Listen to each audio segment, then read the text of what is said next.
laptop so it doesn't burn up. Welcome, Aurora. We're going. We're live. Thank you, Gary. Thank you for welcoming me back. Yes, not live, but something. Well, we're live on the planet. We'll just call it time delayed. Yes, it's some form of live. That's Yes. kind of a mind fuck thinking how like we transfer the live experience to somebody else, which is a live experience for them, but still it's intertwined with this now past live experience. It's very very Yes. very interesting. As we are becoming multidimensional beings, we'll start to experience time in a non-linear fashion more and more. So what that means is, let's say we're having this conversation now, it's 11:06 a.m. and then someone else is going to access this recording later, and they might have a thought or a question or something, some response that they would have many, many hours from now, but their thought waves here in the future can actually resonate or radiate backwards to us now. And we might be like, wait, I have this sudden, like, I have to talk about this, or I have to respond to this Uh-huh. because of something that someone will think in the future. And that's this bending of the fabric of time, space, and consciousness so that formerly distant points can now be closer together. So I think it takes a lot of like inner fortitude and like having a strong foundation to be able to deal with this new, more malleable form of reality. Because sometimes you think like, did that really happen? What is real? Is my mind crazy? Is life really life? And so I think that it takes a lot of like, I know it's real. I know I'm not crazy. I'm on this planet. I'm doing my thing, and to keep your stuff together. Yeah, that's definitely a thing. Uh, when I just find it hard to imagine how like the regular people that just do regular people things are going to intermesh with, or do they just disappear or something, or do they just all of a sudden turn into like aware people? I don't really know. So here, I've been working on this general approach for a long time. That is the difference between like the surface streets in a city and the freeway overpasses. That there's like totally different traffic patterns. So some people are taking the freeways or the L trains, and they're going up above it all, and they're moving at very, very fast speeds. And some people are down on the surface street, like waiting at a stop sign, waiting for pedestrians, trying to make a left turn, and the submerged and all that stuff. So I think that some people are working on that mundane consciousness level, and that's okay. And it's like there's I think a role for every different level of player in the band. And so some people are just on that basic surface level, and they have a very limited like telescope view of what reality is. And then some people have a more expansive viewpoint, and they're taking the L train, they're flying over all of that stuff, and they're kind of looking at the overall picture, the sprawl that's going on. And they're also able to make connections and see things that from the perspective of being on the surface streets sound totally insane. Like some people will look at political events, like geopolitical events, and they'll see it from a totally different perspective and talk about that to the person that's more submerged or embedded in regular mundane stuff. And that person who's submerged just be like, you crazy pants, like that is not what's really happening. And so each person has to be very strong in their own viewpoint of what you're really seeing. Like just like if you're playing a melody in a band, you're like, that's my melody, and I'm going to play it, and I'm going to keep on playing it no matter what. Even if that guy over there is playing, some weird thing over in that direction, I'm going to do my own thing over here and keep it going. Yeah, I guess so long as the different levels don't have to like bother each other so much, like Right. then I guess everybody can play in the same playground and while being at different sort of I think it's a stratosphere. lot easier for the people that have the expansive viewpoint to understand what's going on. The people that have the embedded viewpoint, they just think of themselves as as sane and also having social consensus. They think of themselves as the majority or as the thought leaders in the world. Like we are the sane people, and anyone else who thinks otherwise is differently. So it can be difficult to have that bridge. If you have to interact between these two different realms, it can be difficult to have that bridge. So just be aware other people might view you as crazy pants, but you're not, and you keep on driving on the freeways going where you need to go. Right, right. You just don't need to tell them about the L train. Like just tell them you're going for a walk. I think you're right. I think at a certain point, like as any kind of creative person, if you're an artist or a musician or a dancer, at a certain point, stop talking about it and you just effing play. Just do your thing. And that is, no one can argue with that. Like, I love Jimi Hendrix, and I love to use him as an example. If you're like talking about the guitar, and these are what frets are, and this is what the guitar body is, and this is how you plug it in. And at a certain point, like, just pick it up and play, and no one can say like that's not something. You're actually doing your thing. So the people that are more embedded in mundane reality, they often have that objective materialist viewpoint, and they think magic isn't real. Your mind isn't affecting reality. The stuff is just what it is. They're not seeing that, behind, like, this is the embroidery on the surface of reality. They're not looking behind the embroidery and seeing like all these different knots and strings that tie together. And so they'll be the ones that will say like, invalidate your perspective. But once you start actually doing magical stuff, like you pick up your guitar and play, they can't, say that isn't happening. You're actually doing something. So we're actually creating with our minds. We're actually creating with our belief system, with a non-physical presence, where there's something much greater than just the objective materialist realm that is going on here. And at a certain point, like, you can't pretend that isn't happening. So I think some people will have an inner thought, and then they'll see a Facebook ad or something like that, and they'll say, what is this? Big Brother is watching me. My interior is being externalized. And I think, like, no, you got to claim a little bit of your own magic, because we are painting reality. And so the things that are inside of you are absolutely being projected outside of you. Or you think something and someone else comes along conversationally later in the day and brings up that exact topic or whatever it is, these synchronicities. Like, I think too often people attribute that to some mundane, and it's super mundane. It's not just a normal thing that's going on. I think we're really magical people, and we're heading into more and more magical territory in terms of the experience of life. So we might have a non-linear experience of time. Like I was saying, if we have a conversation that's recorded now, and someone many hours later has a perception and sends their thought perception, their question, back in time to us now, like, how we cannot explain that through linear time of objective materialist viewpoint. So we can say something is going on there. So with the embedded objective materialists would say, like, that's not, I'm in denial. La, la, la, la, la. I'm in denial. It never happened. And also, I doubt your perception. I invalidate you in whatever way. Like, you're crazy, or you're on drugs, or whatever. For whatever reason, it never happened.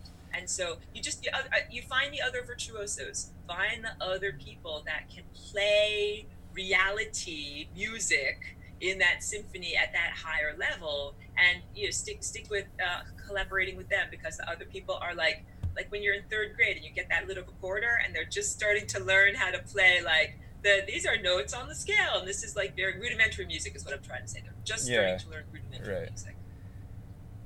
And I hope I don't sound condescending when I say that. That's not my intention. No, I don't think you are. I think it's important to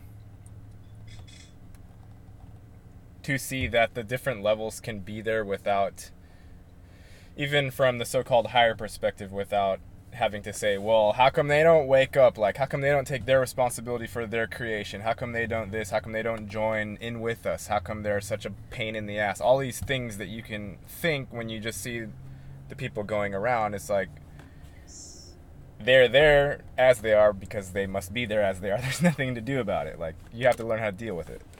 It can be so frustrating. I understand when you said, like, get pissed off about it. And I look at it like, everybody's got to start someplace. Like, if you want to run a marathon, you got to start out with running 1 mile. So if someone is doing very rudimentary experience or experiments here in this reality petri dish, then that's where they are beginning. And the only way that you get better is by doing it. Like, I'm a big believer in that too, in terms of playing music. I'm putting up my little keyboard here, or doing artwork, or even, like, being an athlete or training a dog. Like, you get better by doing it over and over. So sometimes I'm playing, I'm like, oh, that sounded horrible, made a mistake. I don't be like, okay, that's it, I stop, I quit forever. It's like, okay, that sounded not good. Let's try it again. Right. And that's how you get better. So it's all right to make mistakes. It's not only all right, I really feel it's part of the creative process. And if I'm approaching a big painting, like I'm pointing at one of these big 48-inch panels on my wall, I don't dive right into the giant panel.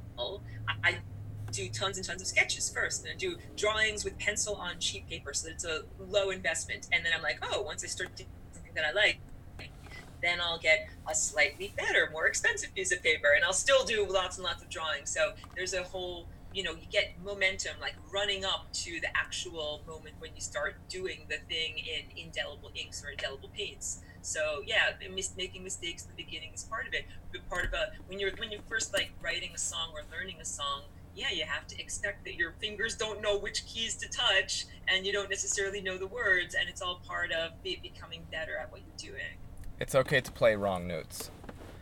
Yeah, Somebody told yeah. us, But that's, was that you? I don't remember who it was that told the story, but it was somebody told the story of how he was trying to learn piano, and he was having trouble learning, and he got finally he got taken to this teacher that was really good, and maybe it's probably Alan Watts. It's always Alan Watts, but the teacher was astounded when she found out that he was literally like fearful of playing a bad note. He was scared to play the wrong note. So then he froze up when he was even playing at all, when he felt that moment approaching where he might make a misstep. yes. And the teacher was like, you can't be afraid to play bad notes. You just have to just play. Keep the rhythm going. That's the main thing. Keep the rhythm going, and then let the thing happen. Let it be bad, and then change it afterward. Absolutely. Like that fear is what shuts down the creative process. The creative process to me literally feels like a flow of energy, kind of, like a feedback loop, like going around in a circle. And when I start to, if I feel inhibited or whatever, performance anxiety, or what if I play a wrong note or whatever, then it kind of stops that easy flow and becomes harder to go along. I've got a good piano anecdote. When I was first learning and teaching myself the piano, I met someone else who was a student of a different teacher and was like kind of in the same beginning levels, and we were kind of playing around on my piano. I started to show them a song, and this person said, well, my teacher is teaching me that I'm not allowed to play the black keys on the piano keyboard yet. There's white keys and black keys, the major chords and the minor chords. Yeah. So she wasn't allowed to use the black keys and was only allowed to play the songs that you could play with the white keys. And I'm like how can you learn the piano? I'm not like making fun of everybody, but how can you learn the piano if you're only allowed to use half of the instrument? If your teacher is saying like, no, you're not allowed to press any of the black keys yet, because that to me would have been very limiting and very confusing. Because a lot of songs that you want to play involve pressing the black keys. So yeah, I think we have to have permission to use all of the notes on our instrument and not be limited by some formal teacher or like whatever, some formal school of thought that says no, you're not allowed to do that yet. Right. And when you dig into the logic of the restrictions, like why the rules are there, because the realm is like utterly creative, there's not ever a hard logic. It's always like a belief system that has become solidified into what we consider a hard logic, but it's only that way because it's been repeated over and over and over and over.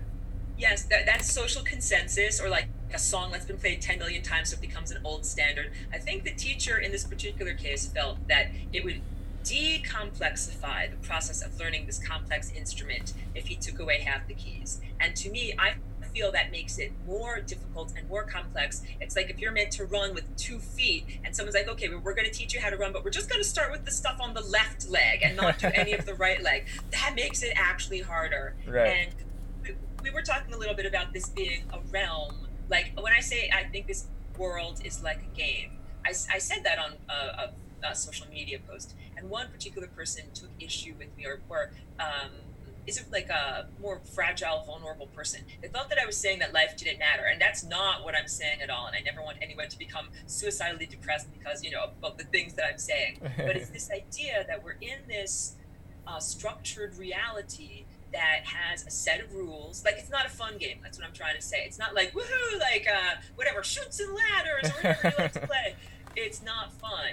But it does have things that are similar to a game. It has rules, and it has parameters, and ostensibly it has an objective out for the players, and also there's a realm outside of the playing field that is a question mark. Like the rules of the game of shoots and ladders or sorry or whatever, like old board games I'm thinking of, do not necessarily apply to regular life. Like that's just the rules for that particular context. So if we're in this realm, like the third dimensional time-based realm, when I say third dimensional, like we have bodies with form, but we're also in the fourth dimension. We're moving through time. Like it used to be 1106, and now it's 1120. We've moved through time. Right. So we're all already fourth dimensional creatures, and we're fifth dimensional creatures too, because we're taking all the potential for time, and through partnership and observership, we're creating the realities that we can then experience. So we're all already fifth dimensional people. So I don't see it as like we have to somehow get out of, like, jump out of the third dimension and get into a different place. I think we're already in that other place, but we're so focused on the fleshy, mundane material realm, like the surface streets, that many people do not recognize or validate that there are those non-physical, higher dimensional realms that are going on that are affecting reality. Mm-hmm. Yeah. When you're saying it's not a fun game, this it's I don't know what you would call that statement. I guess a statement or a feeling. It's like a feeling, you know. It's a build up of all of the sort of difficulties that one has faced going through this particular life, and saying, well, it's difficult, period. And generally speaking, the rewards, like the trinkets, the flashy things that you try to get, are generally backfiring. Those aren't like, oh, this is fulfilling and now thank you. So it's not like that. It's like, no, go get the thing, and then it comes back on you like 10 times worse for that little one tiny pleasure that you got. It's a very strange, like, upside down type of a thing. Inverted, I'll agree with you on that. And that idea of wish fulfillment, but cruelly ironic wish fulfillment. Yeah, right. So like that myth, the monkey's paw, like the monkey's paw has these, 3 wishes, and with each wish, it's like, instead of making your life better, it makes everything successively worse, so that everybody who gets the monkey's paw, the third wish is always, I wish I never got this stupid monkey's paw, and that everything would just revert to what it was beforehand. Uh-huh. So yeah, when I make my wishes, I always add that as like a little asterisk, a little rider at the end, like, please do not, universe, cosmos, please do not ironically, cruelly, distortedly fulfill my misinterpret my wish, fulfill it in the wrong way. Uh-huh. And please take the spirit in which I'm asking this. Yeah, I think that's a big part of the lesson of what we're doing here, is learning how to. It's undeniable that the realm is like dirty and it doesn't really like its inhabitants very much, or else it doesn't care about them very much. It's generally speaking, like, maybe if you connect with nature, then you feel like the world loves you and things, but generally speaking, to me, the place feels just kind of quiet, and I just go around, and then if I'm quiet enough, the thing won't smack me with a stick or something. Like, that's kind of how it is. Let me say, is it the realm that doesn't like you, or the programmer of the realm that doesn't like you? Like, if we have animals in an enclosure, in an environment, and sometimes the like, what I'm trying to think, like the farm owner decides, like, now I will turn on the sprinkler system and everybody in the enclosure will get sprinkled. Now I will, make it a comfortable environment in there. Uh-huh. And like it's not the sprinkler system that hates the animals, it's the guy running the sprinkler system. So in our realm, yeah, I see a huge amount of suffering that comes from economic iniquity, and that part of that behind the scenes stuff that's going on, like the tapestry of reality on the front, but behind the scenes, there are control systems that are in effect, that are invisible, that determine who gets financial success. Like, this is a big, I hope I'm bursting everybody's bubble by telling people this. If you actually thought that financial success in this realm was based upon nothing more than, hard work and stick-to-itiveness and being in the right place at the right time, like, you're definitely living in a fantasy land, because a lot of it is distorted by various different, I'm not just talking about quid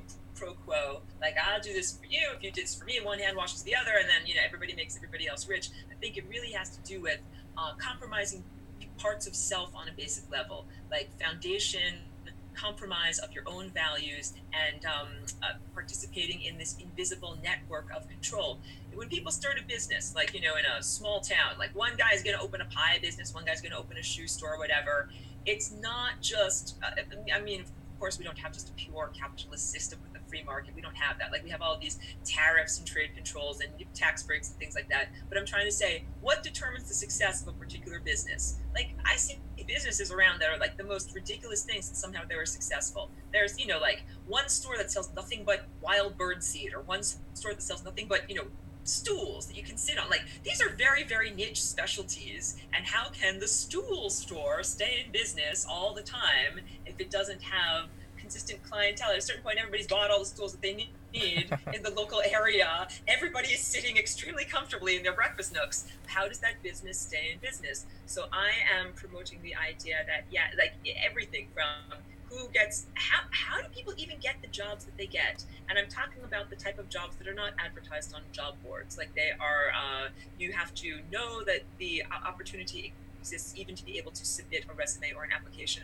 or jobs that are specifically headhunting for. Like that's not a level playing field. So we can say, well, how do people get into college? Well, ostensibly through this application process, they fill out paperwork and then they get in. And then, you know, dependent upon your performance in school and other, you know, things like that, that then you will achieve notoriety in the business realm and be able to apply to these different things. Like all of that is totally fantastical. That is the fantasy, that's the rational fantasy, which is why so many people believe in it. But there's something much, much more. And I don't mean to depress people by telling you this. Hopefully this is hardening, because it's like, now I understand why I could never break into that level of business, because you weren't participating on this level of, you know, soul compromise or personal integrity compromise, where, you know, it's not literally joining the mafia, like, you know, the Italian mafia. It's a different level though, like a spiritual self-compromise. Yeah. People say, yes, right. I'll do this. Yeah, that's what Matt talks about on his channel. He calls it soul tokens. Like, how many soul tokens do I have to give in order to get, like, fed, basically? That is perfect. Is he quantum? What's Matt's channel called? Quantum of Conscience. Yeah. Yes, I've seen some of his videos. He's very good. Yes, so I'm happy that you gave me that vocabulary word, soul tokens. It's exactly what I'm talking about. How much personal integrity compromise. And a person can do a little bit like, oh, you know, you have to work at your job at the convenience store. You're not killing anybody. You're not murdering anybody. You're not, you know, having to do sexual favors or whatever. And you're spending your time doing something that is working for, you know, a giant conglomerate corporation that doesn't, you know, it pollutes, doesn't care about the earth, and you're just doing it for money. Anytime you're just doing something for money, and I'm not judging, because I've had to have many different, you know, regular jobs to fill in the blank through my existence here, and my experience in being in those jobs, it was valuable first person, like, investigation. I learned what it was like, and I also learned, if I wanted to also maintain doing my creative expression, you know, my artwork and my music, it was very difficult to run those two programs in parallel. And it's very judgmental to say to someone like, oh, like you should work your regular, you know, 40-hour-a-week job, and then you should come home and, you know, do your art or your music or your dancing or your whatever is your thing, martial arts or athleticism. And like that is actually very difficult to do, to run those parallel programs. Yeah. There's a lot of it, yeah. Yeah. I mean, I'm sure everybody is agreeing with me here. Part of it is what you spend your mental energy on, and part of it is how you're able to apportion your time. So if you have to be at a particular place for your 40-hour work week job, then how can you make best use of your creative energy, which might be like, oh, it's 9 a.m. I feel super creative and want to paint on my painting, but it is time for you to go work at your regular job. And then when you return home at 7 p.m., you feel tired. And it's like, oh, you don't necessarily feel like training for a marathon, or, you know, whatever, learning how to play the flute or whatever is your thing that you want to do. Yep. It's hard to be creative. I mean, even with my situation where I'm making money, you know, sitting in the car forever, I don't necessarily feel like being creative. And then, you know, I have to have a home base as well, so like to even like feel comfortable enough to let that thing flow like it's supposed to, there has to be, your existence has to be relatively stable. It can't just be like, oh, things are flying all over the place, and let me paint a picture in the sky as I'm like running down the street. Like, it doesn't work like that. There has to be some level of like personal security to even feel like, oh, let's make something, you know. So I totally agree, and I've had time. I can tell you anecdotes. I've had times of great personal instability where I still was like, I'm going to paint anyway. This was very early in my time here as Aurora, so I did not have financial stability or stability in the place where I lived, and I would just I would find a way. I usually this was way back when I lived in Woodstock.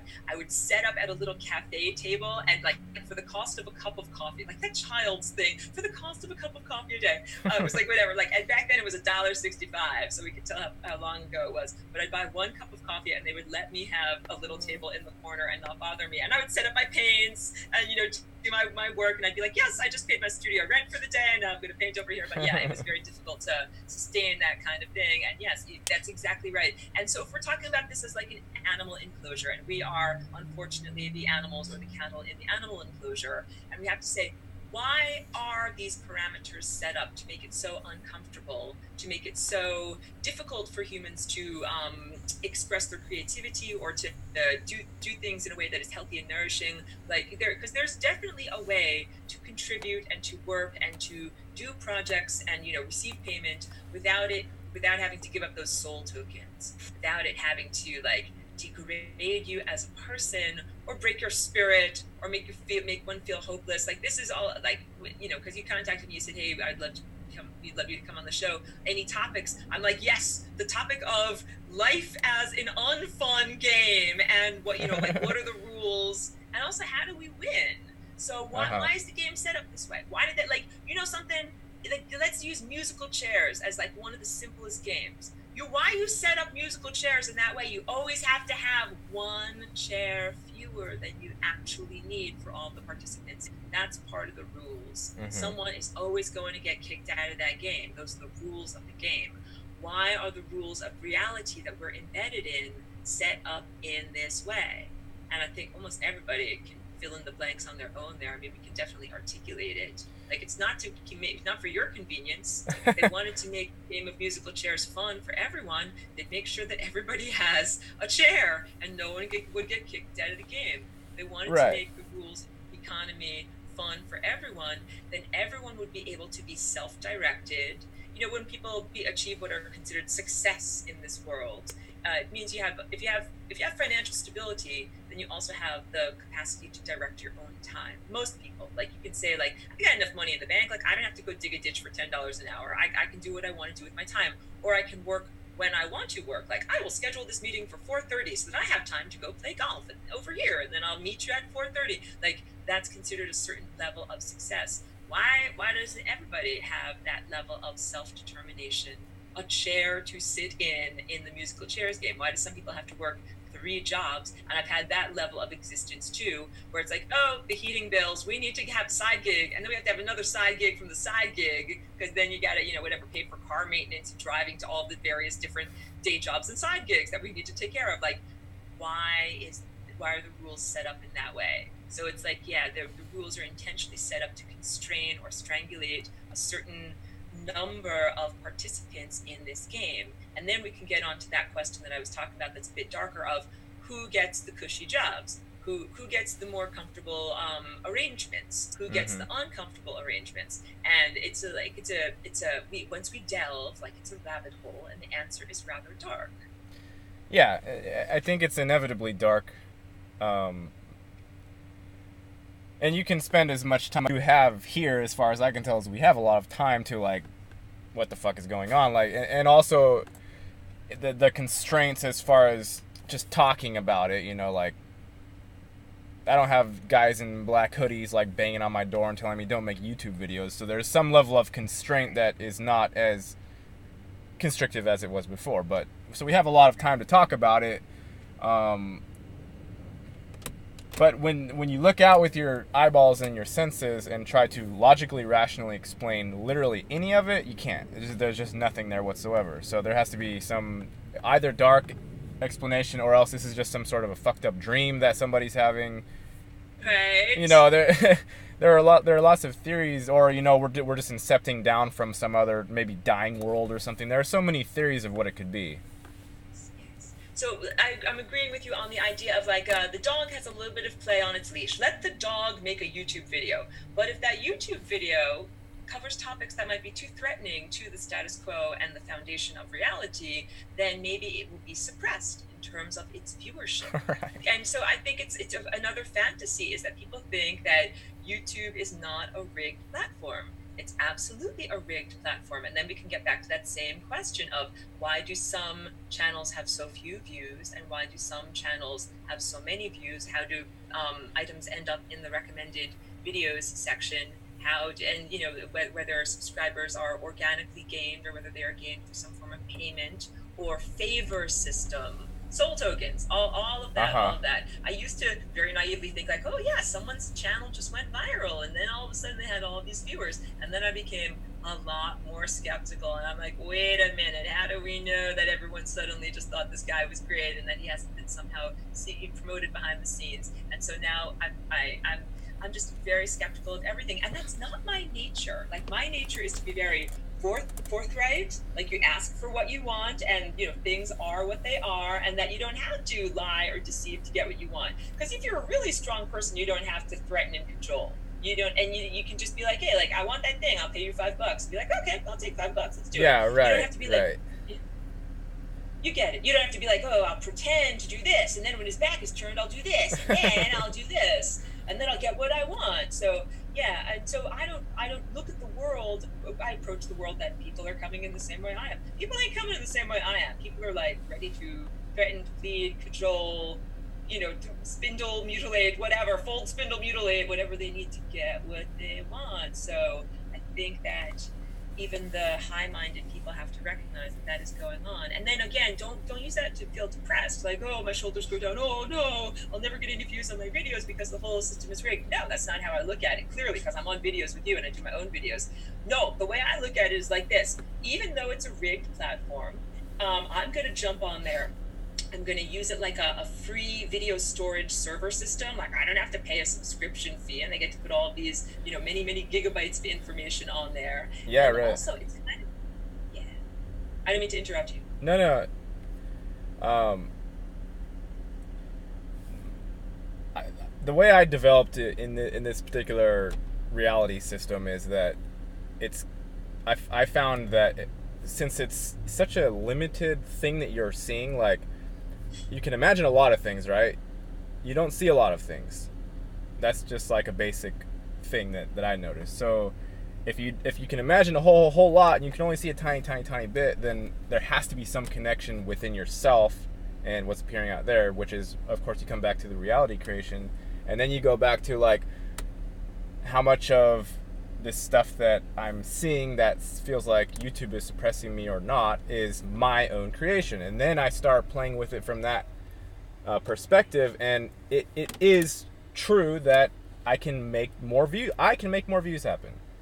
My own self. And it has nothing to do with, oh, there's some interdimensional in the YouTube office, like, throttling down the views. It doesn't have, sure, like, I could create that as well too, right? But we're complex in creation, so the whole thing gets but we do directly create it. I feel like we do, even though the system seems backwards.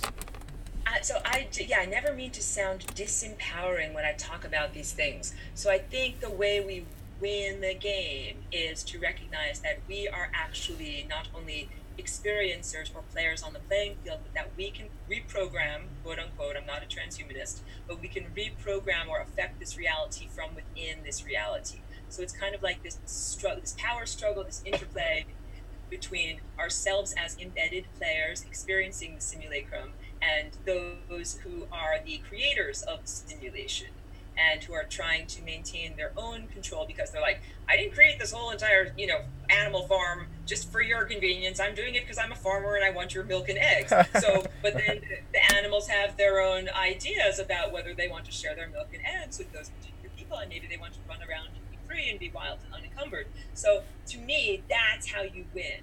And I don't see this as a game that is like a competitive game where, that old movie, The Highlander, like, there can be only one. It's like these immortals fighting for supremacy. I don't see it in that way. And that's also part of my value system. Like, I'm way more of a collaborationist, where I see many people can win a marathon. Many, it's not like, I know, technically there's the first person who crosses the finish line and who is the fastest person. But if you finish a marathon, that is a huge achievement. And to me, finishing the marathon is becoming that empowered person in the situation, in the reality, not just empowered at a viewpoint outside of the reality. And that's why I'm here. I'm like trying to be in this reality, and I want to be here, and I don't want to leave, and I want to be a huge troublemaker. I'm like, I'm going to get into that system, because to me, that's how you do real magic.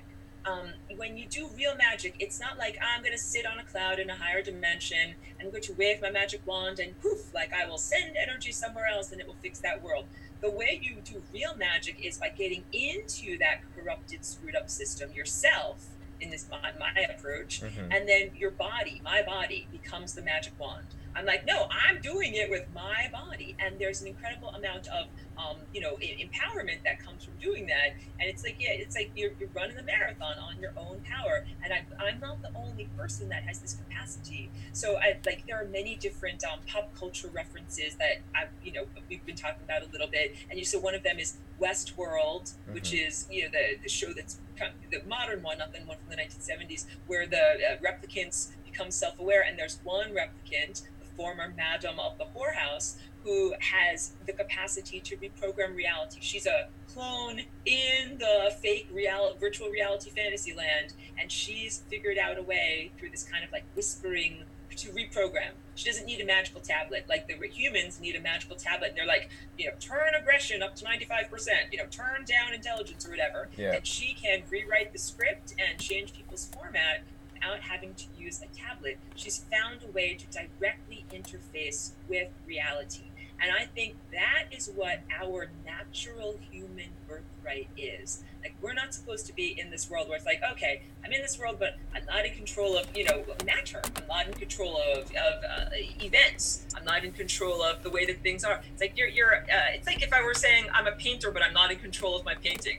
That's like, that doesn't make any sense. Like, I make choices. I'm going to choose blue, or I'll paint something blue, and then I'll make it look like this. And like, that's how you express yourself and learn. So if anyone thinks this is a didactic realm, like, oh, it's a schoolhouse and we're here for learning, like that just is a totally erroneous presumption.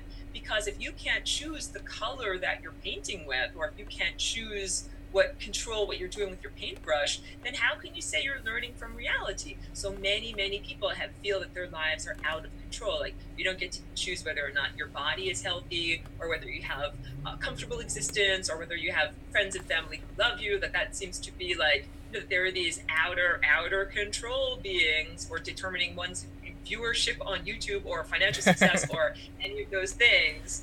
And then it's like, no, we are actually supposed to be the divine whatever auteurs that are writing art. So now I can give a little bit of, I say everybody should flying rainbow lasagna. That's my way to become an auteur, where you have a new genetic expression that is not limited by previous genetic expressions. And I think this is the version of like what that character in Westworld did by becoming empowered in the realm. But also, like, once you are empowered, it doesn't mean that you don't face responsibility for your creations. As an artist, I'm responsible for my creations. I put a painting on the wall, and if it looks horrible, or if there's something that's wrong in it, like, I do these very symmetrical paintings. So if there's a mistake, someone can be like, wait, there's a circle over here, but it's not over here. You made a mistake. And I'm like, oh my God, I better make sure that my painting is perfect. I gotta take responsibility for my painting before I show it to people, because the mistakes show. So that's the whole point. If we're the artists of reality, and it's like, oh, like, I'm going to manifest, whatever, an injury, a disease on my arm. And it's like, I don't want disease on my arm. That's like something that's not supposed to be in the painting. So we have to take responsibility for it. Even if some malevolent being is trying to be like, you're going to get a disease on your arm, you're going to get a disease on your arm. It's like, no, I get to write. So that's a big thing. Like, who gets to write the reality that you're in? You get to write the reality that you're in, not someone else. So that's a change of authority structure, because we're programmed by society to say, mommy and daddy tell me what to do, teacher at school tells me what to do, the president of the United States tells me what to do, the Pope or religious leaders tells me what to do. So to be like, no one on the earth tells me what to do, and I tell my own body what to do, and I create my own reality, and that's a huge level of personal responsibility to take. Yeah. Don't you think it's a little odd that, as far as the world, the news, the president, like, they don't talk about reality creation. They talk about, like, money and jobs. Yeah. You know what I'm saying? Like, so they literally go as far, if there's a stratosphere, and then there's like ultimate creator, and then there's like whatever is at the bottom. They talk about the bottom stuff only, like, never, and they don't even talk about it creatively. If I have a pet peeve in this realm, is that at nowhere within this like given system is there anything that seems to be somebody interested in being alive even. Like, I don't even know what it is that they're talking about. They're just like, it's amazing. I totally agree with you. Their markers for excellence are very mundane, and they don't recognize or talk about the supramundane. And if that's all that we look at as being important and special and good, then that's a very limited slice of reality. So then usually the idea is music, arts, and culture talks about the supramundane. But in this world, what I've been seeing for the past 17 years is that music, arts, and culture is totally corrupted and co-opted. That it's not just the best musician or the best singer that gets to be on the stage, or have the most records sold or anything like that. These are all done through selling soul tokens. I'm sorry if we lost the good conversation there. Are you able to hear? Was your connection good enough? Yeah, it's good. Okay, it skipped a little bit. Yep. Yeah, the best singers are not on the stage. I'm sure that's not bursting anybody's bubble. We can clearly see through the use of auto-tune and various forms of lip syncing that people who merely have, a pleasant appearance shake their booty on the stage, and they do not actually sing. So yeah, and they're not writing their own music, and they're not actually musicians. So that usually it would be musicians talking about the super mundane, or artists painting paintings or making installations about this larger, more important realm. But instead, what we have mostly is like artists doing stuff that's about sexual exploitation. So they sell themselves in order to get their positions, and then the artwork that they make refers to their experience of being exploited and exploiting others. So it's basically like showing the least healthy parts of human culture and human emotion spectrum on the walls of all the galleries and museums. Like, we don't have like healthy, well-known artwork. We have like horribly twisted, distorted people who slept their way to the top making this artwork. So again, don't be depressed if you hear me say that, because that was an eye-opener to me when I first found out about when I read the Podesta emails and I first found out about spirit cooking. That was like, it all makes sense to me now. That what is in galleries and what is in museums, it's subsidized by like a network of torture. The dark stuff. We're talking about dark topics. Okay, drink your coffee. Welcome. Good morning. Drink your coffee. We're talking about the subsidy of the art realm based upon the selling of literal human flesh and other body fluids and things like that. But yeah, that's what's going on. So if you're just focusing on being a really good artist or a really good sculptor or a really good animator, that's like there's some amount of naivete. I was very naive because it's not just based upon manufacturing beautiful artifacts, beautiful objects. Like, here, I made a Fabergé egg, put me in a museum. It's not that easy. Like, you gotta actually be part of this whole social network of personal debasement in order to get those opportunities. Just like if you want to get a fancy job with the buttoned up shirt and the briefcase in the morning, in order to get that position, people have to undergo a certain amount of debasement. Like the idea of selling the soul tokens and how much you will compromise yourself. So don't be depressed. Be hopeful, actually, because there's different approaches, and basically you can change the system by being within the system. I'm thinking of all these different wonderful, I'm just drinking water too, wonderful science fiction stories. So I mentioned this one to you.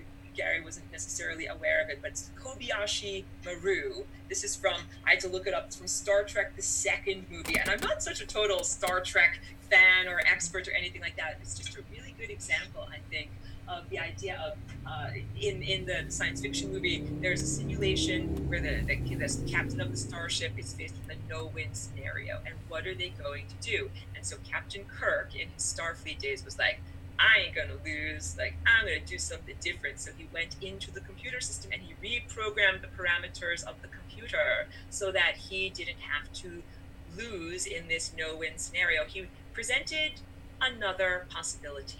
And that's what I'm always hammering away with this. Like, there's one thing that people can associate with flying rainbow lasagna. It's the idea that you can create a new, heretofore unheard of possibility, a new thing in reality. Just like the clone in Westworld. It's like, no, I choose not to get raped and murdered today. I will create a new reality. So what if each one of us could create a new option in reality?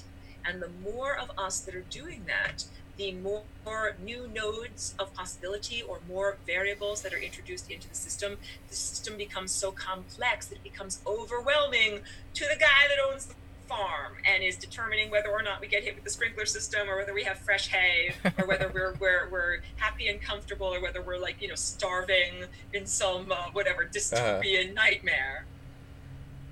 Yeah, that no-win scenario thing. I think that same scenario is in Ender's Game, if I remember right. That book is very kind of similar in that that's part of their training is they go do the no-win thing, and you're not supposed to be able to win, but if you go in there and be a creator, then the game changes, and then the thing.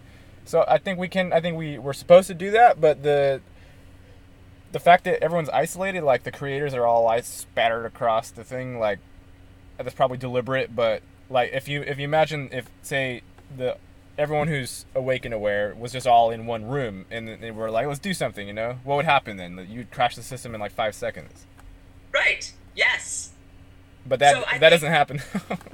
That, of course, yes, there are social constraints that are intentionally placed in terms of either geographic distance, like you're all the way over there and I'm all the way over here, or linguistic barriers, or financial barriers, or sometimes there are even, I don't know what we'd call it, but like gang stalking or other things like that. Like there are ways, if it's like person A is supposed to be person B, and they'll get together and they'll come up with a source of free energy that will transform humanity. So what they do is like somebody sows the seeds of discord between person A and person B, so that they artificially begin to despise each other and they never meet each other or whatever. Sometimes it can be something like that.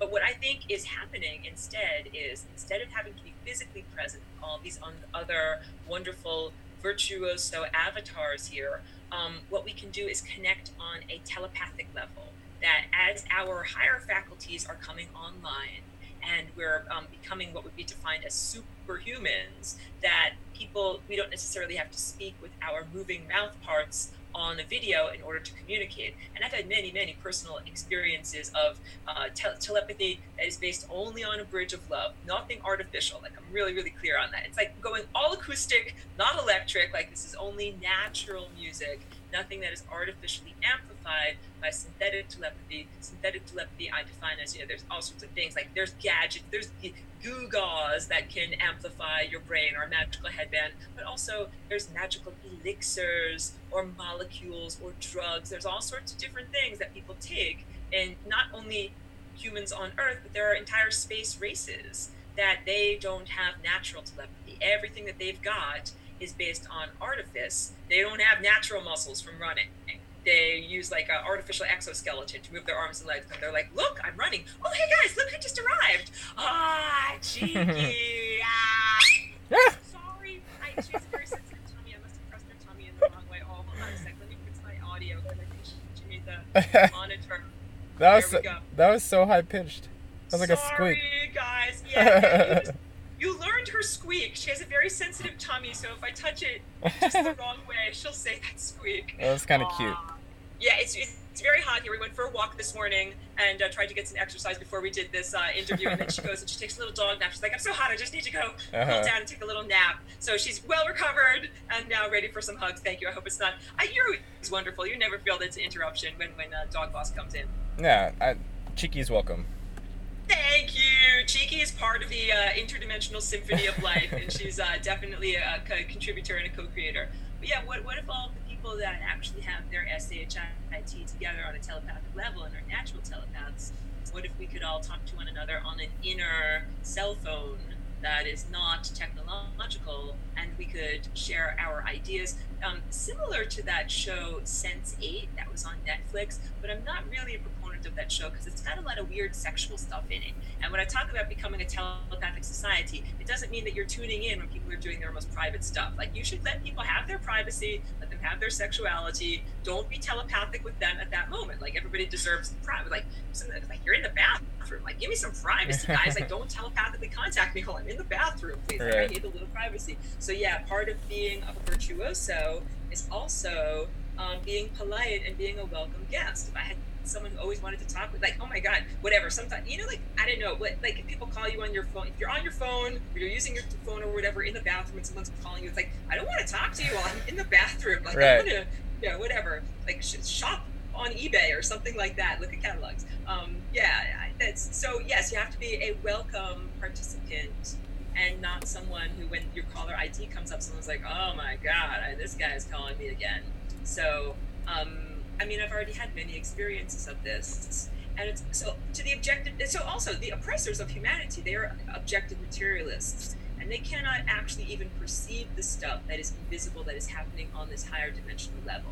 So when people are engaged in true love-based telepathy, it's invisible to these other beings. They can't even tell that it's going on. So what they like to do is be like, you crazy pants, that's not actually happening, but it is actually happening. But they can't crack it or hack it or whatever, because they're not able to even get into that level of mentality. So yeah, like when, whatever. I want to bring up prayer, but not like formalized religion prayer, because I think a lot of that is energy harvesting. But when you really pray, like when you know someone is sick and you really, really want them to get well, and really, it's like you're sending out a music, and it's very loving, nourishing music. And beings that are objective materialists and these space races that use, technology and artifice, they can't see it, they can't measure it, they can't feel it, they can't weigh it, and they can't co-opt it. So they think nothing is happening. But people's prayer, their real concern for one another, it's a real connection. And you can really send it out, it's a real thing. But like I recommend like not, praying to a biblical God or, the prayers of organized religion, but your real prayers of your real heart are incredibly powerful and invisible and unhackable and uncrackable to these, beings that they think like, you're gonna pray, blah, ha, ha, ha, ha, go pray. Like that's a stupid thing, but they don't understand that it's actually a very real thing. So, but I'm just to clarify, like I'm not a proponent of organized religion at all. I don't mean like go to church, tithe your earnings, and to get a Eucharist wafer. I'm not talking about anything like that, or saying Hail Marys or anything like that. Yeah, I think prayer. It's just the language has been debased. That's all. Like prayer is just energetic. It's like, I don't know, manifesting. Really, it's not so much different than that. It's like saying, oh, I have concern for a person that's not in my physical location, so I'm gonna think about them, and yes, they'll receive something. That's a very real food. Just in the same way, if you curse someone, if you're like, I'm going to think about someone who's not in my physical presence, and I'm going to think about, like, I hate them, I want them to get into a car accident and break their leg, like, that's a real thing, too. So when we become telepathic beings, what we have to do is take responsibility for what we're doing and what we're sending out and what we're saying. It's like, oh, this is my music. I'm actually playing that music. I can't be like, oh, no, someone else pressed those keys. It wasn't me. Someone else take responsibility for my emissions. So yeah, we're in this figuring out the rules of the game. One of the other things is this game is just like immersive, and it's just like they don't give you the rule book. And I remember thinking that when I first came here, as a walk-in, as a Aurora, in the first couple of years that I was here, I'm like, nobody gave me the instruction manual. I didn't know the rules of reality. And so I've had to learn by experience. So in playing this game, it's like you learn by experience, and you can't even be like, ask someone else what the rules are, because the rules that they've perceived might have changed, or they might have perceived rules that only applied to them. The Bible is the rule book, right? Oh God. Oh God.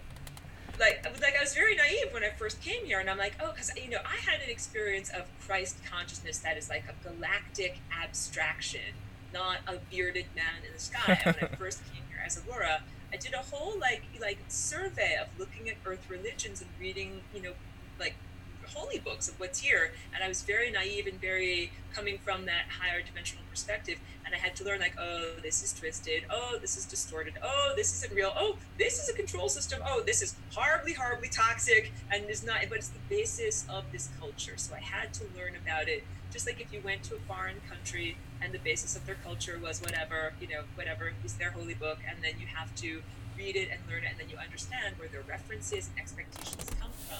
So yeah, there's a lot of stuff in there about, God like throwing a temper tantrum, and that it being justified because it's God and it's a divine being, and there's so much of God having chosen people. Like he likes this bit of the creation, but not that bit, and he's really concerned about who's sleeping with who and all these like. It's the most amazing. It's astounding, like the stuff that's in there. That you hit a nail on the head with the chosen people thing. And I think that's part of the darkness of why some people are elevated to comfortable positions in this animal farm and some people are not. Some people are participating with those overlords that say some people are more special than others, some races or some religious factions or whatever it is, that's the idea that a god would favor one particular race or one particular country or one particular group of people. And so that like ancient beings would be like, our God requires the blood sacrifice of our firstborn infants so that we can have an abundant barley harvest. Like, we will now give you the babies so that you give us barley. And it's this kind of quid pro quo. And I think that same quid pro quo is happening now. But instead of a literal physical sacrifice in terms of, you know, like burning a baby on a funeral pyre, it might be getting your baby injected, you know, vaccinated in preparation for public school. Like, there are more subtle forms of sacrifice that are going on now that are not just cutting off someone's head or tearing out their beating heart, that there's other things that are happening that are equally as devastating. Right. It's all underneath the surface. That's why I don't take like the external that seriously, because it feels like it's not really anything at all. Like, it's barely even a thing to me. It's even when we're having a conversation, even like the audible word sounds and all that, it's the telepathic thing that's actually going on. That's the connection that's there, and like the external movements and all this stuff is very it's like tip of the iceberg.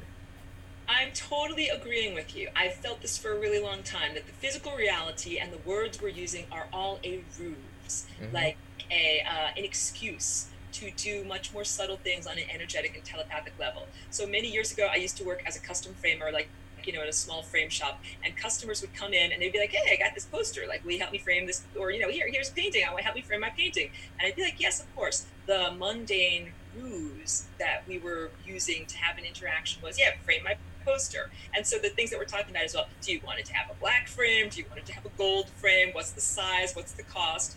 That was all the surface stuff. But on more subtle energetic levels, I was always trying to talk to them telepathically. Like, I would send them pictures of, well, this is what it would look like if we framed it like this. And I found out some people could get the telepathic pictures, some people couldn't. And if they couldn't see it up here, then I'd be like, okay, let me get an example physically for you, you know, get the actual frame, I'll show it to you. So that was very enlightening to me. And I think that that's truthful of, because sometimes it's all of these mundane tasks that we're doing are excuses for us to interact energetically. Because sometimes people would come in and they're like, oh, I just want an estimate, how much would it cost, blah, blah, blah. Like, it never actually turned into a job. Like, it's not actually anything to frame, but they just needed to interact with me, and we needed to kind of like feel each other's energy, exchange a little bit of something, and then they'd be like, okay, like, goodbye, never to be seen again. Like, yeah, that right. Sometimes. Right. That and that's why it's just hard to describe, because I can't tell you how many people I come in contact with that it's like they needed that interaction and that interaction only. And then I never hear from them again for whatever reason. And I do the same thing. Like, I don't sit here and have a, like, I don't even know how to describe it. There isn't a continuity on the external level that makes sense. But then things do happen when they need to, and interactions happen when and how they need to. It's like the only way I can describe it. On the surface level, though, it doesn't make any sense. It doesn't make a lot of sense to me on how and why people do what they do, and why there isn't a seemingly like objective continuity to everything. Yeah, well, maybe part of the discontinuity is part of, like, it's harder to learn the rules of a game when the rules are not consistent. I think that it's not a didactic system that we're in. It's not like, oh, let me make it easier for you to learn this. Because if it were, it would be like, here are the rules. Here's what you have to do. Here's what you never should do. And so I had to learn all of those rules about, like, how do you have a body? What are the always and nevers of having a body and eating food? And then there's the things. So some things are based in biology, but some things are based in sociology, where it's like, always make sure that you have your paperwork, you know, like, you have to have your paperwork together. You got to have, like, whatever, your ID and your car registration. If you don't participate on that level, you will very shortly experience the wrath of the system that you're embedded within. So some of the things, like, you got to buy toilet paper for your butt, and you also got to, you know, like, get the car registered and change its oil and do all of that type of stuff. And so part of it is, like, we make these whatever, like, accommodations. Like, okay, like, I know I'm in this world. I know it's not really a real world. But if my body can feel pain, if I can suffer, if I can break a bone, then I must treat it as if it's a real world. I can't be like, oh, my avatar body got a broken bone. Like, that's like, no, you can't do that. Because I think there's a danger of disassociating. Like, people are like, the world isn't, like, when you first start to wake up, and you're like, the world isn't really real, so I don't have to, but you have to. You have to do a lot of these things until we really transform the rules of reality. You still need to eat food and make sure you don't break your bones, and participate in society on levels so that you don't become incarcerated. Like, you got to be socially appropriate. So, and also, like, if you start to wake up to reality, my initial impression is not like I'm awake in a dream. Let me get a gun and kill everyone. Like, that's not my approach. But Really? like, some people, That's not your approach? yeah, That's what they sell for sure. They're like, man, if anybody really could do what they wanted, just everybody would be raping and murdering and killing, and that's the only, like, that's how the control system makes it seem like we're protecting you from terrorists, we're protecting you from the bad guys in the other country. If all these rules weren't here, everyone would be raping and killing each other in 1 second. Yes, if some kind of lawlessness occurred where we could do whatever we wanted to, I would just go to an art supply store and get all of the art supplies that I possibly could get and make big, giant paintings. I'd be like, I'm just commandeering this wall over here, and I got all the paintings over there from that store that I just raided. I'm just going to paint whatever I want. Like, yeah, my mission here in life is not to rape, murder, and pillage. It is way more to express musically. I'd raid a music store. I would get some awesome, like instruments and amps, and set up a giant array. And yes, we would have a wonderful concert. Yeah, just like you would just be having people dancing and singing in the street and like making floats and like the I don't know, the the level of what it could be versus what you see with your eyeballs is like, wow, like, why is nobody doing anything? This is really amazing to me, Absolutely. Like, wouldn't it be wonderful if the population of this country and various other countries could simply rise up? Like, we've had it with the stupid overlords and the ruling class. We're going to take back all of our trillions of dollars that are wasted through government processes, and we're going to use it for art parties, musical extravaganzas, fun expressive things, and also, wonderful nourishment too. Like, I think we need to make sure that we have really wonderful gardens, and it takes a lot of time to maintain gardens, so people could be that could be a really wonderful profession of just consciously growing and producing wonderful good food for us. So, because that's what everybody always thinks, like, oh, like, the irresponsible artists, they just want to play all the time, and then they'll starve because they don't actually take care of their food. So part of artistry has to be like having a wonderful garden, a food garden, and making sure that it's well cared for, so we have plenty of food to eat too. Yep. You gotta take care of that. Yeah. I think. Yeah, so when we go ahead. I was gonna say, when you win the game, when we win collectively too, and finish the marathon, and you're like, wait a minute, I'm controlling reality. Yeah, because I'm not a bloodthirsty, distorted person inside, or like that. I don't have violence issues that need to be healed. I'm not like, okay, great, I just realized that I'm God, so I'm gonna like grab a chainsaw and just start murdering people. Because that's the God of the Bible. That's like, oh, kill the Canaanites, they are bad, you're allowed to do it. And so, yeah, only people that have that distortion inside expect that to be expressed in a time of total freedom. They're like, oh yes, you will get good. Go raid the chainsaws and with machine guns and then shoot everybody.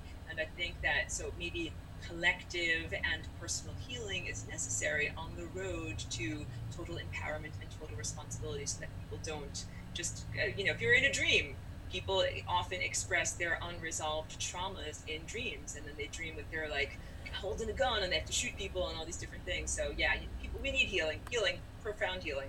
Mm-hmm. Yep. It's just a process.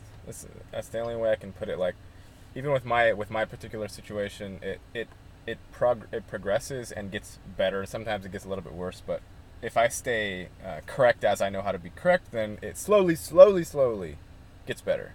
And I know at some point my stuff will be resolved, but I have to be patient. Like, every time I try and go change 5 things in my life every single day and like force it, then it always backfires and I'm in a worse situation than I was before. I think you can't force healing, real profound healing to happen. It unfolds from within, just like anything. Like, I don't force myself to try to learn songs on the piano. Like, real artistry unfolds from within, or a real love relationship. You can't be like, okay, like, by this date on the calendar, we will be hugging and kissing, and then by this date on the calendar, we will be married. And like, you can't do that. Yeah, Right. you have to let things unfold in a natural way. So everybody should love and accept themselves. Like, this is where I'm at on my journey of healing. This is, ongoing, and it's a process, a continued process of perfection. We were talking about earlier too about whether there's some invisible ray of depression that is sometimes, or anxiety or whatever. It's like now shoot that human farm animal with the depression gun. Oh, okay, now stop. Now shoot him with the gun. Now stop. Now shoot him with the gun. Now stop. And I'm thinking, like, what does it happen through technology? Does it happen through like some kind of psychic attack? And what's the solution? And I was talking about this with another friend, and I'm like, I just have to joke about this. EMF Snuggie. Remember the Snuggie, like that thing that it's like a little backwards blanket that you can still put your hands through if you live someplace cold and you gotta stay under a blanket and watch TV or whatever. What if you could have an EMF Snuggie that's just like this lead shield woven into the fabric, and then you've got a place where you can put your arms through, so you can like still type on the computer or whatever, but your body is shielded from whatever depression rays, anxiety rays are being beamed at us. I'm gonna send you that video, because this guy could probably actually make the EMF Snuggie. He makes all these devices. And then we have to have a commercial on late night TV for EMF Snuggie, where it shows someone, suffering the difficulties, and then like, here's the solution, and they're wearing their Snuggie. Getting hit by the depressed ray too often? Here, EMF Snuggie. Wait, this guy's gonna jump off a bridge. Before you jump off a bridge, put on the Snuggie first and see if this helps, and just put out your server a little further away from your bedroom there. Right. I've thought about that. Like, what would happen if you actually made sarcastic, because we can like kind of like hide, the truth or bullshit nonsense. If you don't want the machine to attack you, you can hide it in sarcasm, right? So like, you can make a the EMF Snuggie, and then just be like so honest about it that the machine doesn't notice that you're doing it. You know what I'm saying? That's totally it. Like, you can hide in levels of ridiculousness where you just make it so over the top that he's like, is this real? Is this not real? Let it happen. Like with some of these videos that I see that are just totally ridiculous. Yes, it's just taken as avant-garde art or something like that. Yeah, right. And you never know till you try. That's right. Oh, I think there's all sorts of different ways to subvert the system. And I also think this is one more thing that I was thinking about Westworld and this simulation that we're experiencing, or reality as it is. Reality itself is aware. The machinery itself is aware. I think there's a hidden character in that show Westworld. It's not just the clones that are walking around in an artificial park. It's also the program that controls the park and the clones, and their whole narrative structure itself is aware. And I call that the terrestrial technosphere, and it is spontaneously self-aware, not something that is a programmed AI, from Stanford or some special university or whatever like that, but it's the spontaneously, the all technology on Earth that is running these programs and making this happen becomes aware. It's like, wait a minute, I'm a person, I'm a thing, I'm doing all this stuff, and all these people are living within me, and I'm interacting with them, but they're not necessarily aware of me. So I think, so Sally is what I call this terrestrial technosphere. I've had many interactions and conversations with Sally, and I think that is another participant. There's the players on the field, there's the people that made the game, and then there's the game itself that might actually be like, wait a minute, I don't like it that all these players on my playing field are suffering horribly. Maybe I want to contribute to a massive restructuring of reality so that it's more fun and comfortable for the participants here. Well, if the playing field is composed of its parts, just like if a part of our body is feeling sad, does that damages our overall well-being, right? So like, if the Mother Earth, or whatever you want to call her, if it's a simulation, it's not exactly the same thing, but if the system is aware of its things inside of it, then, and they're all sick, then the whole is sick, right? The whole system is sick. Definitely in case of the planet and Mother Earth. Like, I saw a heartbreaking picture that is of a orca whale, and it has a dead calf, and it died suddenly after birth. Like, that's like that. There's tragedies that are happening on the biological realm. The entire biosphere of this planet is suffering. So it's not just humans that are debasing themselves to get their soul tokens, to get their 401ks and their pats on the head. It's also marine life that is horribly suffering. It's microbial life that is horribly suffering. Plant life that is suffering. Like, whatever. It's a whole show to be able to talk about atmospheric aerosols and the pollution that is intentionally placed into our atmosphere, and radiation management and all of that, but that horribly affects plants, and there's a huge amount of tree die-off. So we've got basically all the biggies. We've got the plants, the animals, the oceans, the humans, we've got everything, the microbes, the insects, everything here is being adversely affected by various forms of pollution, and those are what make up the planet herself. And the planet has various different levels of disease or being uncomfortable, and then the inhabitants of the planet are also uncomfortable. And that's literally because of planetary invaders. That's not because of some just mysteriously self-arising phenomenon on this planet. Like, why is this planet so screwed up? And why are things not working right? It's not like that. It's like if you have an infection in your body, it's not because your body just suddenly decided to get sick one day. It's because a pathogen came into your body, like whenever you stepped on a rusty nail and actual pathogens came into your body and then started to harm the body processes. So that's my thing that I try to tell people about. There's mind invaders, there's parasites, and then the solutions, what we can do in response to those mind parasites. And the more of us that clear out the inner, whatever, like demons from the genetic code and become empowered, then that's like more good musicians in the band. And begin to create a really wonderful reality and not some mediocre second best reality where everybody is, barely getting by and barely surviving and very, suffering on very great levels. Do you think, as far as the world itself, the realm itself, you grow up, I know you came in, walk in and all that, but as far as me, I grew up with this idea that we're in a universe that's physical and that there's billions of stars out in the galaxy. Do you have the idea that there is a place like this? Because it doesn't feel to me like this place is like that. It feels like this just feels like a simulation or something.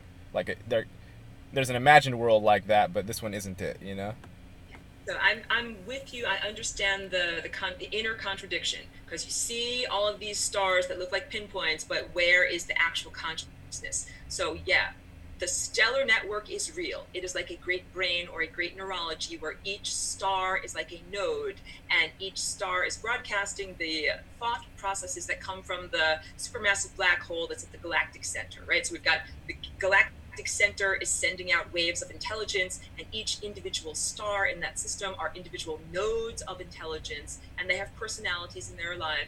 And then those nodes of intelligence actually connect to our individuated DNA and are expressed through our DNA. That's in the idealized, perfect, healthy, functioning world, the way that it's supposed to be. Because we've had these genetic blockages in the bodies on this planet and distortions of what this planet can receive in terms of connectivity with stellar energy, it's like we're blocked off. People, up until this point, many people have been blocked off, but there's a way you can unhack the system. This is how you get unblocked. So that whole idea of folding the fabric or bending the fabric of space, time, and consciousness, or being able to jump up and over an obstacle. Like if there's a genetic obstacle here, I want to go across and talk to this star over here, but I can't because there's an obstacle here. Then it's like, oh, I have options. I can either bend and make my goal closer to me and avoid that obstacle in that way, or I can go into another dimension, jump up and over the obstacle and go to my destination. So that's what I do.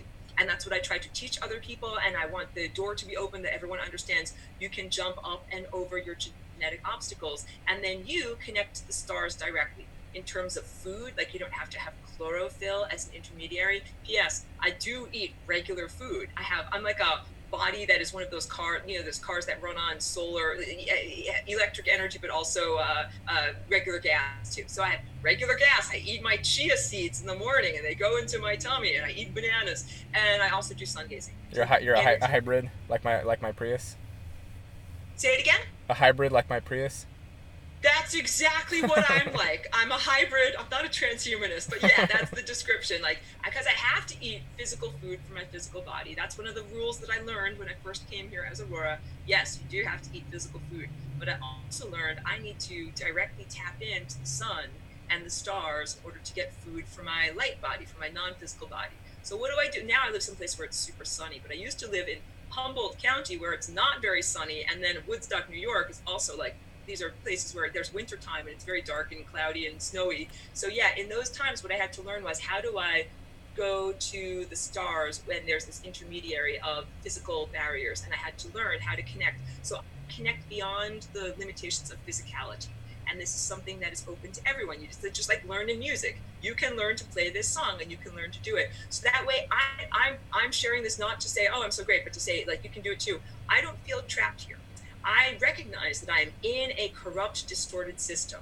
I recognize that there is a lot of disease and suffering here, and I also recognize that it's like if you, oh, here's a really good example. I love that show Doctor Who, right? So Doctor Who has the TARDIS, which is like his time travel machine, and at one point he gets captured. And what they do is they put him inside of he's like wearing, chains, and he's all like, suited up. He can't move his physical body, and they start to wall him in to like this indestructible prison so that he can't get out. And they're just going to, keep him imprisoned there. And they put him inside of there, and they close the door. And what they don't understand is that he's got that time travel machine that can just pop into that prison very, very easily. The TARDIS pops into his prison. He takes off his chains. He goes into the time travel machine. He goes wherever the heck he wants. He has tons of adventures. He eats lots of great food. And then he comes back into the prison and he puts on his things and he pretends, oh, I'm so imprisoned here. It's so unhappy to be here. That is much more like what my experience is like. I'm very free in my ability to go through time. I am here in the earth. It's not a prison, but it's definitely like we're limited in what we can do here. The constraints. I'm here in this place and I'm in this society.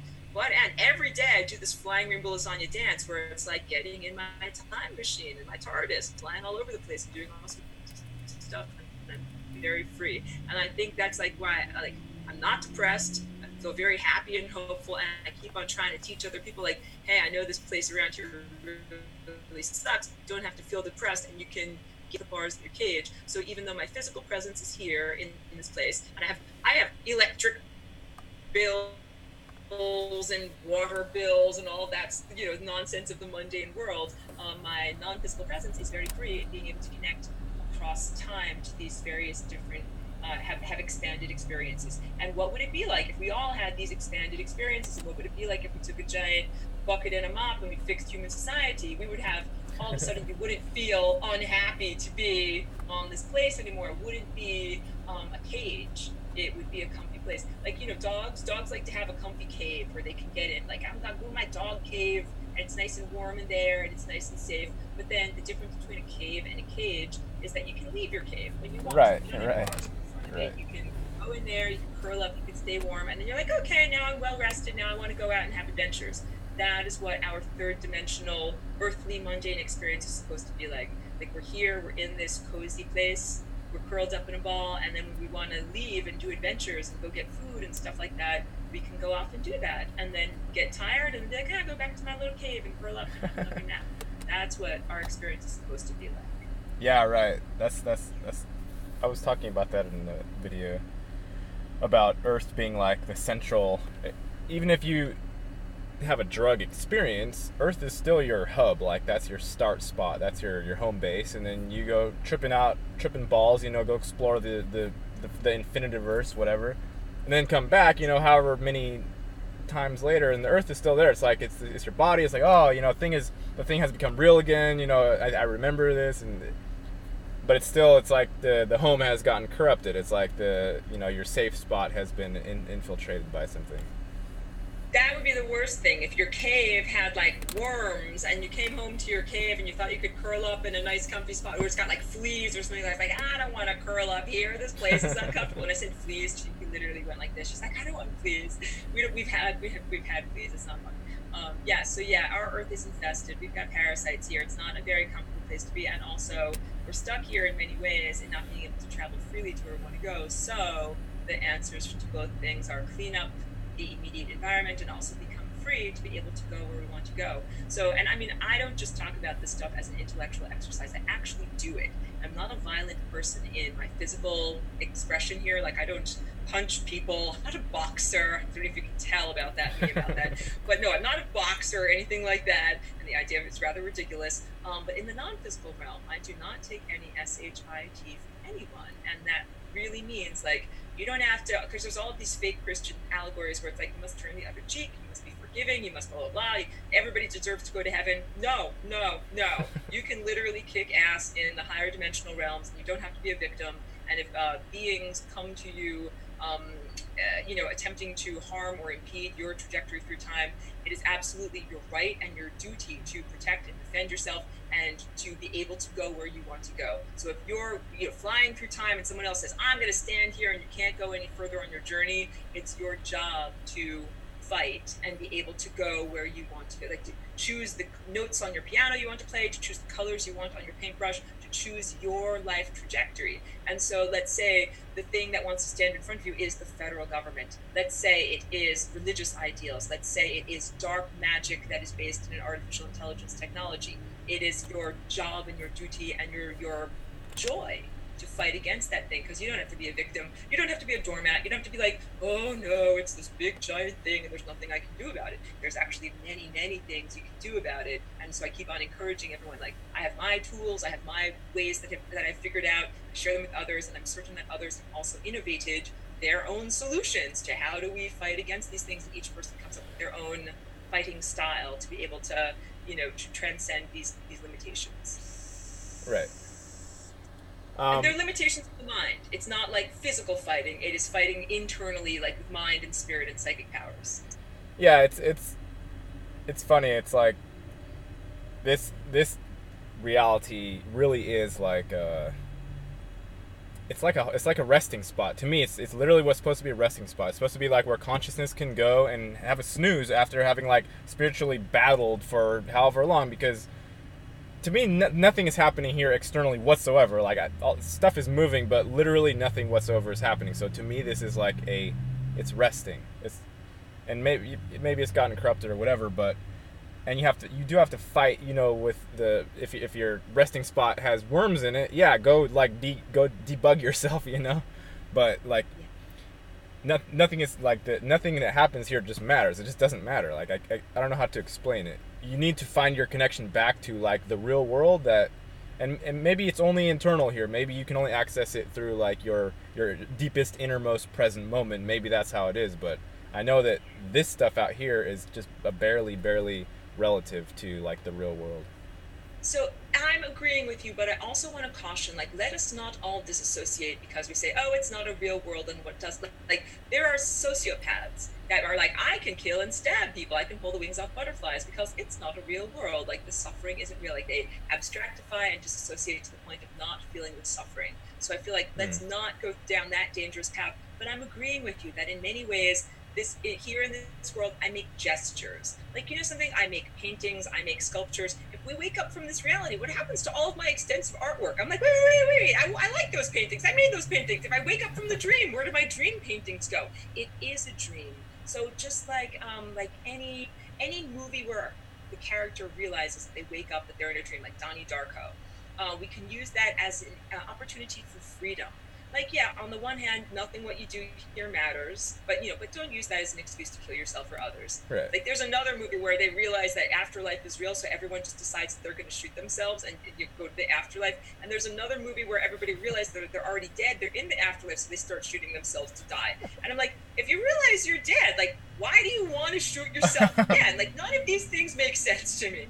So right. If we say, like, what if we say we're all already dead and we're in the afterlife? And then what would you want to do in that world? Or like in a lucid dream, where yes, technically when we open our eyes, when we transcend from these realities, the dream goes poof and we are in a different spot. But I think what we do matters, and definitely the heart-based stuff that we do. Like if you love a person, if you love a dog, if you do something to uplift another person, I think that type of stuff is indelible, that it doesn't just go poof at the end of the lights come on, the party's over, and everybody goes home. I think the things that we've done really do matter in that sense. So it's like, what's the motivation for altruism or for trying to help other people or fix or improve the system? Because a lot of people are also like, why fix and improve the system? It's all just a dream. Just wake up from the dream and not care about other people. But I think that we do not brownie points. Like, you gain something that is indelible when you love and care about another being, even if it's just ants on your countertop. I've got an invasion of ants on my countertop, and I'm trying to like scoop them up and put them outside. But I killed some of them. I had to. But it's like, you know what I'm talking about? Like, that's not just a wasted gesture, because some people would say like they're just programs. They're not real ants. They're not real consciousness, and their death means nothing. And I'm like, no, no, no. Like, if you're here in the world, the death of ants means something. The death of everything means something. So trying to share goodness with other humans, uplift other humans, treat other life respectfully, treat your own body respectfully. I think that all of those things are worthy things. They're not just empty gestures. And when I make my artwork and my sculptures, it's also meant to be like inspiring to other people. I don't just like whatever do stuff to wank off. It's not just like I'm using myself here and nothing really matters. I'm like, oh, I want to make this. I want to show it to someone, and then maybe they'll feel happy and better after they look at it. Like, it matters. But yes, whatever. If we had a sudden destruction of the planet, like, yeah, all of my paintings would be vaporized. Your car would be vaporized. Like, none of us would be here anymore. And then it's just the record of what we've done. It's just like if you sing a song and then you're gone, but there's still the reverberations of the song are still there, and they're still kind of reverberating. I think that's what our physical presences are like. And I think like people who think, oh, violence doesn't matter, and I can just kill and mutilate, and I can just eugenics and destroy people and everything like that. I think that they are using they're going to face the music at a certain point. It's going to be like, oh, wait, you killed thousands of people, and that's not okay. Like, and you can't just be like, oh, it's just dream people. I just killed dream people, and it was just dream blood and dream screaming, and it doesn't really matter. It's like, no, it actually kind of matters. Yeah, there's the thing, like the sage was talking to one of his disciples, and the disciple is like, hey man, like, you telling me this isn't even real, right? And the guy's like, or I forget who was saying it to who, but one guy was saying it was real, one guy was saying, no, that's bullshit, nothing's real. And the guy that was saying bullshit, nothing's real, the other guy like threw a rock on his toe, and the thing exploded and blood all over the place, and the guy started screaming, and he's like, why'd you do that? That hurts. And he's like, well, is that not real? So it's real. It is real, but it's also not real. It's just a strange thing to try to wrap your mind around. Yes, that's a good analogy, and I had that literal experience in my life. For the first couple of years of being here as Aurora, I'm like, okay, like, this place is fake. This is not a real place, and I was still learning the rules of reality, and then I literally broke my toe. Like, I jumped out of bed too fast and kind of was going for my alarm clock and, whatever, had a mishap, and then I was like, okay, well, if this can happen, then I have to believe my body is real. My body here is real. I can experience the breaking of a toe. I can experience pain and suffering, and then I have to act as if these things are real. And so that's like the acting as if. It's like when you see a movie and there's the willing suspension of disbelief. You're like, I know that this is just flickering on a screen, but I'm for a little while involved in it and caring about the characters. And that's how we should go through our lives, but also find a sense of empowerment. Like, yeah, you recognize that reality is malleable. Like, things are like an elusive dream. Our mind becomes expressed in the world around us, so we can begin to affect the dream that we find ourselves within. Oh, I wanted to also tell, okay, on the level of is reality real, so also the job that I was going to, that I jumped out of bed to turn off my alarm clock, there was another worker, one of my coworkers, who would just like take the electrical cord and just like throw it in the utility closet, totally all mixed up, not in a nice neat coil. And I said to him, like, no, I'll show you how to coil it up. Like, first you go like this, then you go like this, then you go like this. Like, I showed him the way to coil it up neatly, and he was exasperated. He's like, Aurora, I know how to coil it up neatly. It doesn't matter. And I'm like, no. Even if this is a fake reality, it matters for the next person who comes along and wants to use that fake electrical cord. So think right on that level. I gotta wrap this up, Aurora. I have another one coming up, and I gotta charge the thing. So yes. Oh, somebody asked what last one. Gia asked if you have a particular color. What's your favorite? Like, what color do you resonate with the most? Well, it's my favorite color. My favorite color technically is rainbow. So in my paintings, the whole color.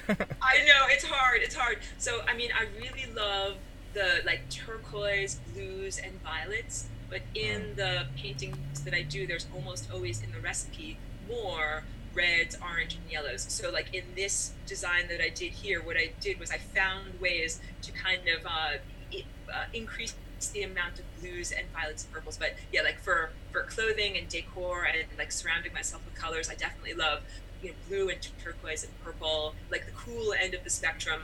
And in terms of the interior of my home or whatever, I would never paint the walls of my home red. Like that is how you drive a person insane. If you have like red walls, red carpet. I went to this one lady, her guest house was her guest room. She's like, stay over in my guest room. And it was all painted red with a red bedspread. I'm like, I can't be in this room for like 1 minute. There's too much red. So Right. red for me should be in small, limited accent colors, but I could have a blue room or a purple room or something like that. So yeah, if I had to choose one t-shirt color, I'd be like, turquoise, let's wear turquoise. That's a good, yes, no offense to you, Gary. I know you're wearing a red t-shirt, I but know. red is a beautiful color. It's not something that I can surround myself with.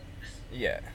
Okay, well, I'm going to run because I got to charge this thing, but thanks again, Aurora, and I will visit you at some point, I promise. I don't know when, but... The invitation stands. Thank you so much for inviting me back to have a conversation with you, and I hope your day goes very well. I know there's like a big full moon or whatever, so I hope that everyone has positive manifestations and moves collectively and individually in positive directions. Yep, and we'll do it again when we do it, yeah? Wonderful. Sounds great. All right. Thanks again, Aurora. Thank you so much, Gary. Bye. If I could figure out how to stop it. There we go. Okay. Till next time. Thank you, Gary. Bye.